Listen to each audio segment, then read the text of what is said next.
जय साई राम। जय गुरुदेव दत्ता। गुरुर् ब्रह्मा गुरुर् विष्णु गुरुदेवो महेश्वरः। गुरु साक्षात् परब्रह्म तस्मै श्री गुरुवे नमः। अक्कलकोट श्री स्वामी समर्थ லீலாமிருதம் அத்தியாயம் 113. சோலாப்பூரை சேர்ந்த தையல்காரர். ஒருமுறை ஸ்ரீ சுவாமி சமர்த்தர் அக்கல்கோட்டிலிருந்து 12 மைல்கள் தூரத்தில் இருக்கும் பாசல் என்கின்ற கிராமத்திற்கு சென்றிருந்தார். ஸ்ரீ சுவாமி அந்த ஊரில் இருந்த திறந்த வெளியிலான இடத்தில் சென்று அமர்ந்து கொண்டார். பிறகு காசிநாத், கண்பத்ராவ் போன்றோர் ஸ்ரீ சுவாமிகளின் தரிசனத்துக்காக அமர்ந்து கொண்டனர். அப்போது ஸ்ரீ சுவாமி மகாராஜ் கிராமத்துக்குள் சென்று பொற்கொள்ளரை வரச் சொல்லு என்று ஆணையிட்டார். காசிநாத் இந்த தகவலை சென்று தெரிவித்துவிட்டு பவானி அம்மன் கோவிலுக்கு சென்று தரிசனம் செய்தார். சிறிது நேரத்திற்கு பின்னர் ஸ்ரீ சுவாமி சமர்த்தரை தரிசனம் செய்வதற்காக ஒரு சோலாப்பூரை சேர்ந்த தையல்காரரும் அவருடைய மனைவியும் வந்திருந்தனர். மகாராஜ் அவர்களிடம், என்னை உணவுக்கு அழைக்க மாட்டாயா என்று கேட்டார். ஸ்ரீ சுவாமிகளை அவரே நெய்வேத்திற்கு அழைக்க வேண்டும் என்று எண்ணிக்கொண்டிருந்த போது ஸ்ரீ சுவாமிகளே இவ்வாறு கேட்டது அவருக்கு மிகுந்த மகிழ்ச்சியை அளித்தது. அவர் பாவன்ராவ் தேஷ்பாண்டே என்னும் பாலஸ்காவுடைய குல்கர்னி ஆகியோரிடம் இந்த விஷயத்தை தெரிவித்தார். 50 நபர்கள் விருந்துக்கு வரலாம் என்கின்ற கணிப்பில் உணவு தயாரிப்பு ஏற்பாடுகள் செய்யப்பட்டிருந்தது.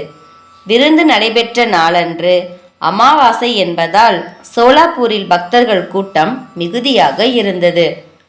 மகாராஜ் அனைவருக்கும் உணவு ஏற்பாடு செய்யுமாறு கூறினார்.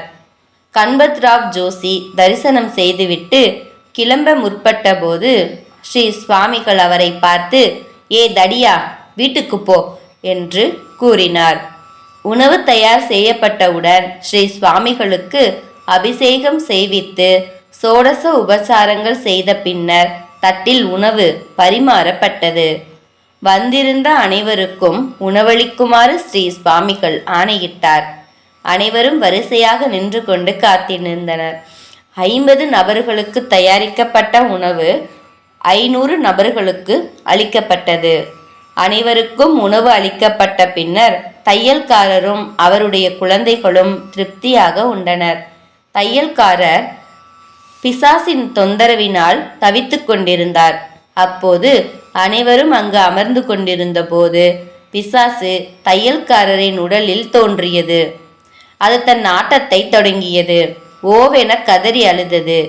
மகாராஜை பார்த்து, சந்நியாசி, ஏன் லீலைகள் புரிய வேண்டும் என்று கேட்டுக்கொண்டே ஆடியது. இந்த தொந்தரவு நீண்ட நேரத்திற்கு நடைபெற்று கொண்டிருந்தது. இறுதியில் எதுவும் முடியாமல் அந்த தையல்காரர் மயங்கி விழுந்தார். உடனே மகாராஜ், மாதர்சோத், இவனை இழுத்து கட்டுங்கள் என்று கூறினார்.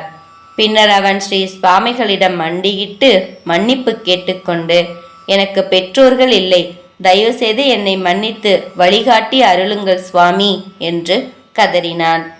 கருணையுள்ளம் கொண்ட ஸ்ரீ சுவாமி அவனை மன்னித்து சரியான வழியை காட்டி அருளினார். அந்த தையல்காரர் பூரண குணமடைந்து தன் சொந்த கிராமத்திற்கு திரும்பினார். பின்னாட்களில் அவர் அக்கல்கோட் வந்து ஸ்ரீ சுவாமிகளை தரிசனம் செய்வதை வழக்கமாக கொண்டிருந்தார்.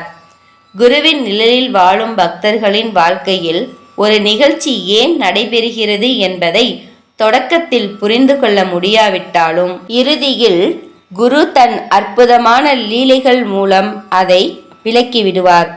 ஆகவே குருவின் பாதங்களை சரணடைந்த ஒருவர் இந்நிகழ்ச்சி ஏன் நடைபெறுகிறது என்கின்ற குழப்பம் இல்லாமல் வாழ வேண்டும் என்பதை உணர்த்துவதற்காகவே இந்த நிகழ்ச்சி நடைபெற்றதோ என்னவோ. ஜெய ஜெய ஸ்ரீ சுவாமி சமர்த்.